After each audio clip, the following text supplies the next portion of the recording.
This dog doesn't protect me, and if that sounds strange to you, it's probably because most people grow up believing a good dog is one that sticks close, watches their owner, and reacts whenever something feels off around them. That's how pet dogs are framed. But a livestock guardian dog wasn't created to protect a person's feelings, presence, or ego. He was created to protect a responsibility, something that exists whether I'm standing here or not. And that difference explains almost every behavior people misunderstand about this breed. You'll notice he doesn't follow me everywhere, he doesn't stay glued to my side, and he doesn't constantly check in for reassurance. To someone unfamiliar with working dogs, that can look like distance, disinterest, or even a lack of bond. But in reality, it's focus. A guardian dog that prioritizes people over livestock is often a bad guardian, not a good one. When these dogs were developed, their job wasn't to respond to commands or watch humans for cues. Their job was to remain with the animals they were protecting, often in wide open land, often overnight, often with no one around to supervise. That meant emotional independence wasn't optional, it was required. A dog that became too attached to people would drift away from the animals. A dog that needed constant reassurance would miss threats. A dog that followed instead of watched would fail. So the behavior people now interpret as aloofness or lack of loyalty is actually the trait that keeps livestock alive when no one is paying attention. You can see it in how he positions himself. He chooses where to stand, where to lie down, what direction to face. He's not reacting to every sound or movement because reacting to everything would be exhausting and dangerous. Instead, he filters, he observes, he decides what matters and what doesn't. That kind of restraint is what allows him to stay calm under pressure. And calm is the most important trait in a guardian dog. Excitement creates mistakes. Overreaction creates chaos. A good guardian stays boring because boring means everything is safe. People sometimes ask why he doesn't protect me specifically, why he doesn't stand between me and strangers, why he doesn't act like a personal guard dog. The answer is simple. I'm not the job. I can move. I can leave. I can defend myself. The animals can't. The responsibility doesn't move just because I do. So his loyalty is tied to the task, not the person. That doesn't mean there's no bond.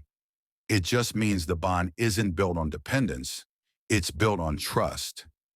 I trust him to make decisions when I'm not there, and he trusts that I won't interfere when he's doing his work. This is where a lot of people struggle, especially those coming from a pet dog mindset. We're taught that closeness equals love, that responsiveness equals intelligence, that obedience equals respect. But in working breeds, especially guardian breeds, those assumptions don't always hold. Intelligence often shows up as independence. Respect shows up as restraint. And loyalty shows up as consistency, not constant attention. If this dog chose me over the animals, that wouldn't feel flattering. It would feel concerning, because it would mean his priorities were wrong. There have been plenty of moments where I've walked past him and he barely looked up. To some people, that looks like indifference. But if something unfamiliar enters the environment, a new sound, a movement that doesn't belong, his attention shifts instantly, not explosively, not dramatically, just quietly focused. That's the difference between guarding and reacting. He's not here to perform. He's here to notice what others miss. A lot of guardian dogs fail not because they're aggressive or lazy, but because they're misunderstood. They're placed in homes that expect pet behavior, constant engagement, and visible affection. When the dog doesn't deliver that, people assume something is wrong. They try to correct it. They push obedience. They force closeness. And slowly, the dog loses the instincts that made it reliable in the first place. You can train commands into a guardian dog, but you can also train the judgment out of them if you're not careful. That's why experienced livestock owners value boring dogs, the ones that don't demand attention, the ones that don't react to everything, the ones that seem distant but are always exactly where they need to be. Those dogs don't make good social media pets, but they make excellent guardians. Their success is measured in what doesn't happen. No attacks, no chaos, no losses. And that kind of success doesn't look exciting on camera.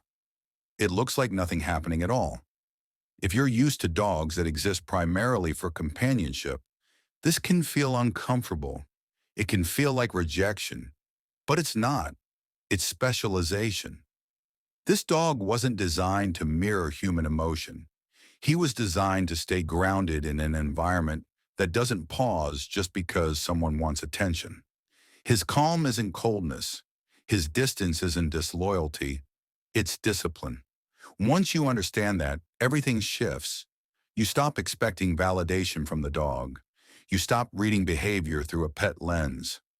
You start appreciating the quiet confidence of an animal that doesn't need constant instruction to do something important.